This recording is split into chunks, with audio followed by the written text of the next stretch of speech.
হরে কৃষ্ণ। রাধে রাধে বন্ধুরা, গিরিধারী গোপাল সোনা চ্যানেলে তোমাদের সবাইকে সুস্বাগতম। তোমরা সবাই কেমন আছো? আশা করি তোমরা সবাই ভালো আছো গোপাল সোনা কৃপায়। আর তোমাদের গোপাল সোনাও অনেক অনেক ভালো আছে। আজকে বুধবার সকাল থেকেই ভিডিওটা স্টার্ট করছি গোপু সোনার সেবা ভিডিও দিয়ে। আজকে গোপু সোনাকে আমি পুষ্প অভিষেক করাচ্ছি। আজকে শুধুমাত্র গোপু সোনাকে পুষ্প দিয়েই কিন্তু অভিষেক করাবো। হঠাৎই ইচ্ছে হলো যে আজকে গোপু সোনাকে পুষ্প দিয়েই একটু অভিষেক করাই। জানি আমার কাছে অনেক রকমের অনেক পুষ্প নেই, তাও যেইটুকু আছে সেইটুকু দিয়েই কিন্তু আমার গোপু সোনাকে আমি পুষ্প অভিষেক করিয়ে তারপরে ওকে একটা সুন্দর সোয়েটার পরিয়ে রেডি করে দিয়েছি।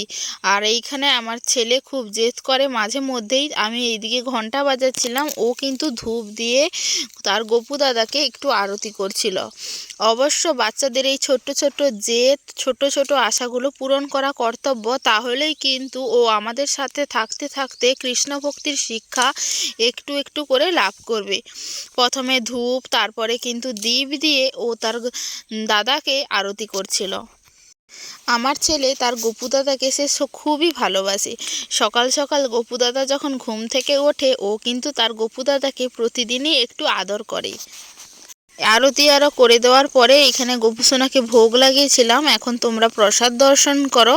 সকালবেলা প্রসাদে দিয়েছিলাম কুল, রসালু, আপেল, আঙ্গুর, মিষ্টি, জল, এইগুলো দিয়েই কিন্তু আজকে গোপু সোনাকে সকালে সেবা দিয়েছি।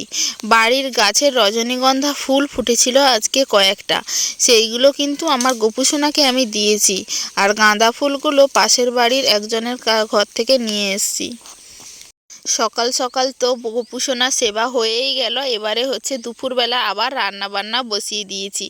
আজকে বেশি কিছু রান্না করব না, ঘরে ধান সেদ্ধ হয়েছিল, ধান সেদ্ধ করেছি, এক তরকারি অন্ন, এই দুটোই হচ্ছে করব। কিন্তু একটু ভালো করে জমিয়েই করছিলাম। ভালো করে জমিয়ে বলতে আজকে এঁচোড় ছিল, মানে আগের দিন একবার রান্না করেছিলাম আর একটু ছিল, ওইটা আজকে রান্না করে ফেলছি। এঁচোড়টাকে একটু সিটি দিয়েছি, প্রেসার কুকারে একটা সিটি দিয়েছি, আর এখানে আলু ভেজে মশলাতে কষাচ্ছি। তারপরে কিন্তু এঁচোড়গুলোও তুলে দেবো। আজকে শুধুমাত্র কিন্তু এঁচোড়ের সবজি বানিয়েছি আর অন্নই করেছি, আর তেমন কিছু করতে পারিনি যেহেতু কাজ হচ্ছে, সময় পাইনি। আর যেহেতু এঁচোড়টা রান্না করতে গেলে অনেকটা সময়ও কিন্তু লাগে। এই বছরে ফার্স্ট এঁচোড় কিন্তু এইবারে একটা নিয়ে বাবার ঘরে দিয়েছিল, বাবার কাছে আবদার করেছিলাম, বাবা কিন্তু দিয়ে পাঠিয়েছিল। দুবার কিন্তু মোটামুটি রান্না হয়েছে। আর এঁচোড়ের সবজি কে কে খেতে ভালোবাসো অবশ্যই কিন্তু কমেন্ট করে জানিও।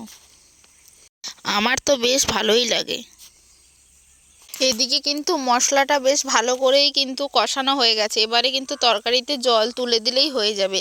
তারপরে যাই হোক, গোপু সোনার জন্য ভোগ থালা রেডি করে নিয়ে গোপু সোনাকে কিন্তু ভোগও লাগিয়ে দিয়েছিলাম। এখন তোমাদেরকে প্রসাদ দর্শন করাচ্ছি। আসলে কাজের চাপ প্রচুর, আর সময়ের অভাবের জন্য সুন্দর করে ভিডিওগুলো আর করাও হয় না, আর প্রতিদিন তোমাদের সাথে ভিডিওগুলো শেয়ারও করতে পারি না। অনেক দিন পর পর করে তোমাদের সাথে কিন্তু ভিডিওগুলো আমাকে শেয়ার করতে হয়, কিছু করার ছিল না।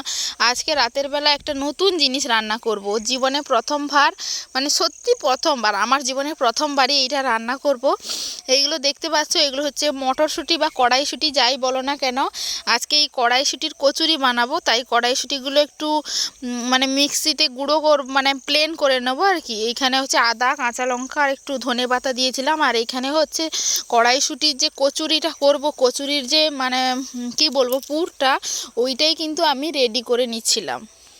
আর ওইদিকে ময়দাও মাখিয়ে রেখেছি। ময়দাতে মানে চিনি, তেল একটু দিয়ে ডো বানিয়েছি। ওর ভিতরেই যেহেতু পুরটা দিতেই হবে, বলতে বলতে হয়ে গেল কড়াইশুঁটির যে পুরটা, মানে প্রায় হয়েই যাচ্ছে। একটু এক হাতে ক্যামেরা আছে বলে একটু লেগে লেগে যাচ্ছে, ওইটা ভালো করে তুলে দিলেই কিন্তু একদম রেডি হয়ে যাবে। বাটিতে পুরটা তুলে নামিয়ে নিয়েছি। এখানে ডোটা হয়ে গেছে। এবারে হচ্ছে সুন্দর করে মানে বেলে নিতে হবে। ডোয়ের মধ্যে কিন্তু আমি কচুরির যে পুরটা ভরে দিয়েছি, ভরে সুন্দর করে গোল গোল করে তুলে দিয়েছি। এখানে তেল দিয়েছি, বেশি তেল দেইনি, কিন্তু খুবই অল্প তেলেই করব। একদম ডুবো ছাঁকা তেলে কিন্তু করছি না। তেলটা গরম হলেই কিন্তু একটা একটা করে বেলবো আর একটা একটা করে ভেজে ফেলবো কচুরিগুলো। প্রথমবার, জানি না কেমন হবে, রাধারানীর কৃপায় ভগবানের কেমন লাগবে জানি না। অনেক দিন ধরেই ভেবে ভেবে রেখেছিলাম কিন্তু কখনো তৈরি করা হয়নি, আজকে কিন্তু প্রথমই তৈরি করছি। আর আস্তে আস্তে করে কিন্তু কচুরিগুলো ফুলেও উঠছিল। কচুরি তার সাথে যদি আলুর দম বানাতাম তাহলে কিন্তু খুবই জমে যেত, কিন্তু দেরি হয়ে গেছিল বলে আলুর দমটা কিন্তু বানাইনি, শুধুমাত্র আজকে কচুরিই বানিয়েছি। পরে না হয় আরেক দিন কচুরির সাথে আলুর দম বানাবো খুব সুন্দর করে, তখন গোপুসোনাও খুব সুন্দরভাবে ভোগ দেব। জীবনে প্রথম এক্সপিরিয়েন্স এই কচুরি তৈরি করছি, জানি না কেমন হবে। মোবাইল দেখে অনেকে করে করেছি। ছেলে তো পাশে ছিল, এই খুবই জেদ করছিল লুচি লুচি করে। আসলে ও তো জানে না এটা লুচি কি কচুরি একই ব্যাপার খানিকটা। ও হচ্ছে রুটির মতো দেখেছে, যেহেতু তেলে ভাজা ওই জন্য কিন্তু লুচি লুচি করে করছিল। আর অল্প তেলেই ভাজছিলাম, তা সত্ত্বেও কিন্তু বেশ মানে কড়াইশুঁটির যে কচুরিগুলো বেশ দারুণ হয়েছিল। যাই হোক, ভাজা মোটামুটি করে গোপুসোনাকে ভোগ লাগানোর জন্য এখানে তুলসীপত্র জল দিয়ে ভোগ লাগিয়ে দিয়েছিলাম। এখন হচ্ছে তোমরা প্রসাদ দর্শন করছো। গোপুসোনার প্রসাদ দর্শনে, ভগবানের ভোগ দর্শনে কিন্তু দুর্ভোগ কাটে সবসময় বলে থাকি। আজকে সারাদিনের মিনি ব্লগটা ছিল এইটুকুই। যদি ভিডিওটা ভালো লাগে অবশ্যই কিন্তু লাইক কমেন্ট শেয়ার করতে একদম ভুলো না। আমাদের চ্যানেলে নতুন হয়ে থাকলে অবশ্যই কিন্তু পাশে থাকা সাবস্ক্রাইব বাটনটি অন করে পাশে থাকো এবং সঙ্গে থাকো। হরে কৃষ্ণ।